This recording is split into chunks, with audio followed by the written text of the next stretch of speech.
Hello नमस्कार सगळ्यांना, मी सुप्रिया शिंदे ब्लॉग्समध्ये तुमचं स्वागत करते। तर आणखी एक नवीन व्हिडिओ घेऊन मी तुमच्यासाठी आलेली आहे। आजचा व्हिडिओ पण नेहमीप्रमाणे खूप इंटरेस्टिंग आहे। आजच्या व्हिडिओमध्ये मी तुम्हाला दाखवणार आहे आपल्या घरामध्ये जे कातर, चाकू जे ज्यांची धार जाते किंवा गंज चढतो आणि त्यांचा काहीच उपयोग होत नाही, शेवटीला ते फेकण्यामध्ये जातात, तर ह्यांना पुन्हा वापरामध्ये कसं आणायचं किंवा आपल्याला जर टाइम नसला जाऊन धार लावून आणायचा, तर त्याच्यासाठी एक छोटीशी टिप्स यूज करायची आहे। तर ती टिप्स काय आहे हे मी तुमच्यावर शेअर करणार आहे। त्याच्यासाठी तुम्हाला माझा व्हिडिओ शेवटपर्यंत पाहावा लागणार आहे। तर मग माझा व्हिडिओ शेवटपर्यंत पहा आणि माझा आजचा व्हिडिओ आवडला असेल तर माझ्या YouTube चॅनलला सबस्क्राइब, लाईक आणि शेअर करायला विसरू नका। चला तर लागलीच आपण व्हिडिओला सुरुवात करूया। तर आता मी इथं घरातले सगळे चाकू आणि कातर घेतलेले आहेत आणि मी घेतलेला आहे हार्पिक आणि लिंबू। तर बघा, ही माझी मोठी कातर आहे, हे चाकू आहेत घरातले। तर ॲक्च्युली हे थोडेसे गंजल्यासारखे पण झालते आणि ह्याच्यावरची धार पण निघून गेलती।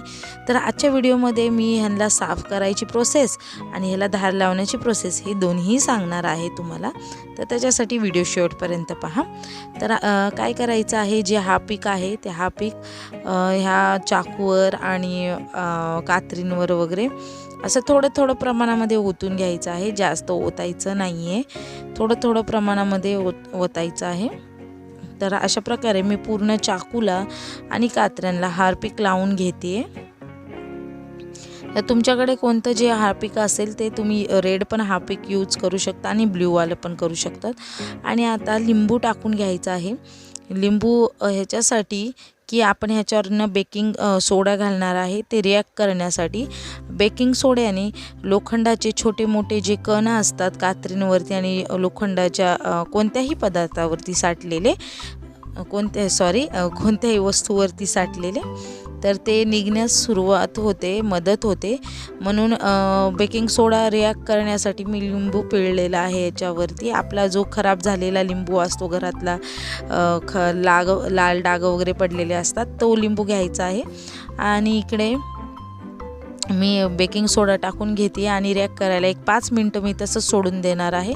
तर बघा, हे लगेच रिॲक्ट व्हायला लागलेलं आहे आणि ह्याच्यावरचे सगळे छोटे मोठे लोखंडाचे कण आपल्यापून निघून जातात, जास्त घासायची गरज पडत नाही ह्याला।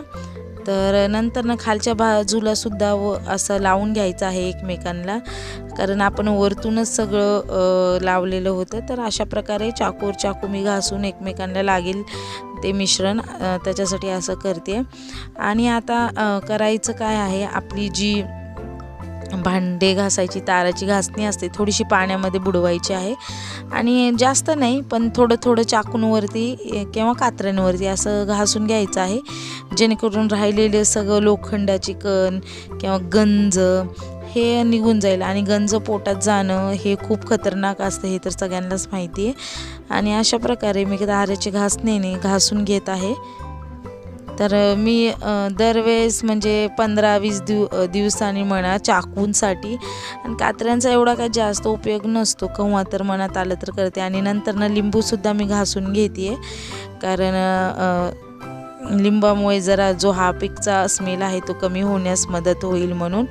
आणि चिकटपणा पण साठलेला लिंबाने निघतो तसा आणि सहसा निघतो। तर अशा प्रकारे माझं पूर्ण हे झालेलं आहे घासून।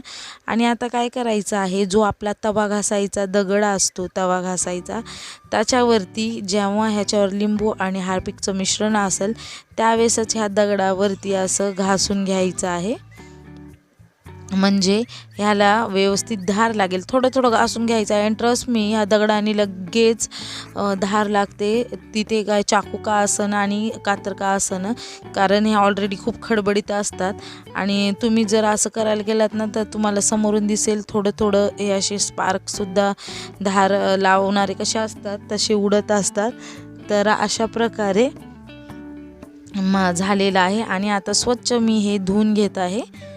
तर स्वच्छ असं धुवून घ्यायचे आहेत सगळे, कारण ह्याच्यावर लागलेलं हार्पिक सगळं काही निघून जाईल म्हणून स्वच्छ धुवून घ्यायचं आहे। तुम्ही वाटलं तर बाहेर जाऊन पण असं धुवून घेऊ शकता।